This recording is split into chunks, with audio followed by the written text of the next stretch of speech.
దేవునికి స్తుతి యాగము చేయుము, మహోన్నతునికి నీ మ్రొక్కుబడులు చెల్లించుము. ఆపత్కాలమున నీవు నన్ను గూర్చి మొరపెట్టుము, నేను నిన్ను విడిపించెదను, నీవు నన్ను మహిమపరచెదవు. అదే కీర్తనలు 50వ అధ్యాయం 14-15 వచనాల్లో ఉంది. ఒక కథ ఉంది. అందులో ప్రజలందరూ ఎంతో భయభ్రాంతులుగా నిలిచారు. మగవాళ్లందరూ, వారి భార్యలు, వారి పిల్లలు దేవుని ముందర నిలిచి తమ్మును కాపాడమని ఎంతగానో విలపించారు. ఈ సంభవము బైబిల్లో 2 దినవృత్తాంతాల్లో ఉంది.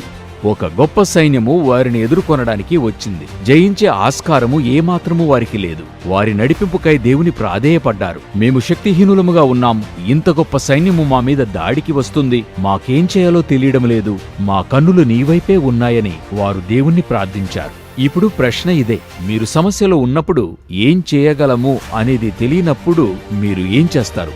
ఎవరో మీ మీద దాడి చేస్తున్నప్పుడు వారిని ఎదుర్కోలేని పరిస్థితికి నెట్టబడ్డారా? ఒకటి తెలుసా, భయాందోళనే ఆ పరిస్థితిలో సహజ ప్రతిస్పందన. అప్పుడు వారికి దేవుడు తెలియజేసినది, మీరందరూ ఆలకించుడి.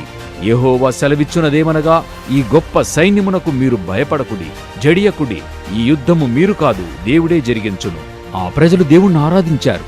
మరియు రాజు ఆ సైన్యమునకు ముందరగా వీరిని పాటలు పాడుటకు నడిపించగా వారందరూ పంక్తులు తీరి నడుస్తుండగా పరిశుద్ధుడైన మహోన్నత దేవుని స్తుతించి కొనియాడారు.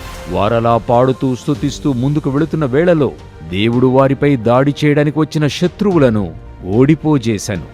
చూడండి, అసాధారణమైన ధైర్యము దేవుని మీద కన్నులు సారించినప్పుడొచ్చింది.